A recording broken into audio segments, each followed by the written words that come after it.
이진숙 위원장을 쫓아내기 위해서 이 법을 바꿨다라고 얘기하는 것에 대해서 수차례 걸쳐서 방송미디어통신위원회가 왜 필요한지를 설명한 바가 있습니다.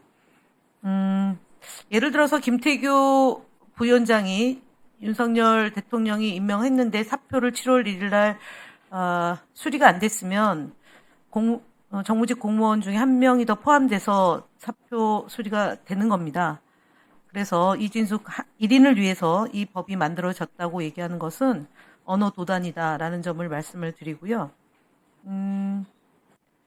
방송미디어통신위원회의 논의 과정은 국민 여러분들께서 요즘에 워낙 관심이 많아서 이 부분이 졸속 처리되고 있지 않고 한 달밖에 안 됐다라고 하는 부분에 대해서는 동의하지 않을 거라고 봅니다.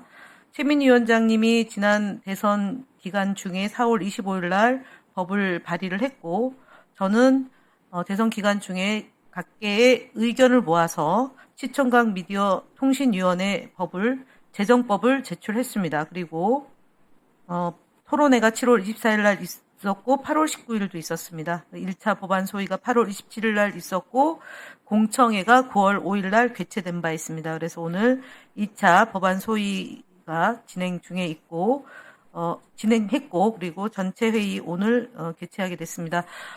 어떤 일이든 입법권을 갖고 있는 국회의원이 법안을 발의해서 충분한 수기를 통해서 논의해서 대중들의 국민들의 지지를 받는 일을 하는 것이 국회의원의 해야 될 일이라고 생각합니다. 이 부분에 대해서 준비하지 않은 측이 준비한 측을 폄훼하는 것은 온당하지 못하다라는 점을 말씀을 드리고, 이진숙 위원장께서 그 정치 중립의 의무를 위반하면서 근무 시간에 페이스북에 장문의 글을 올린 것을 본 바 있습니다. 15가지를 지적하셨는데 그 내용 중에 본인의 스스로 위법한 행위를 고백을 했습니다. 오늘 KBS에서 1년 동안 그 공영방송으로서 1,000억 원 가까운 손실을 보았다고 합니다. 그 1,000억 원 가까운 손실을 보게 된 배경을 분석하고 보니까 조그만 파우치, 박장범 사장, 즉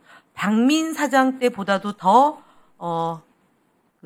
손실을 봤다라는 것이 현 주소입니다. 그래서 공영방송을 망가뜨린 윤석열 정권에서 공영방송을 제유치에 놓는 점, 그 다음에 방송 장악을 위해서 투입된 이진숙과 김태규 두 사람에 의해서 자행된 7월 31일 KBS 이사 날치기 처리, 그 다음에 박문진 이사 날치기 처리, 시청자 미디어 재단, 그 다음에 코바코 사장에 대한 처리, 이런 것들이 다 모아져서 8월 이튿날 7월 31일 날 취임하고 8월 1일이 아니라 8월 2일 날 탄핵을 발의해서 임기가 중단됐습니다.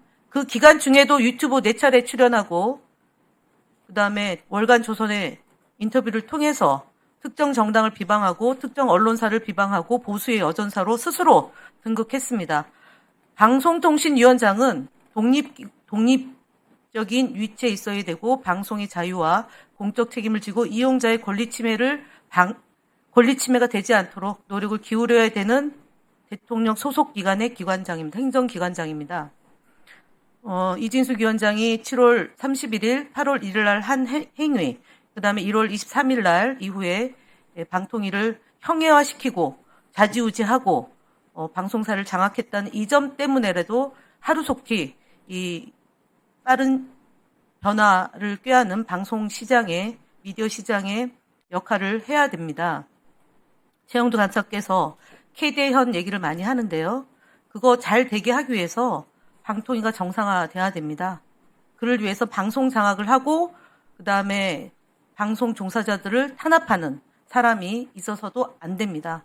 그래서 우리가 방송미디어통신위원회를 만드는 것은 방송통신의 정상화와 박근혜 정부 때 잘못된 것을 바로잡는 노력을 하고 있다는 점, 그 다음에 입법권을 갖고 있는 국회의원의 권리이자 의무를 행사하고 있는 이 법이 오늘 중에 처리를 하고 본회의에서 통과될 수 있도록 노력을 하겠다는 말씀으로 가름하겠습니다. 이상 말씀.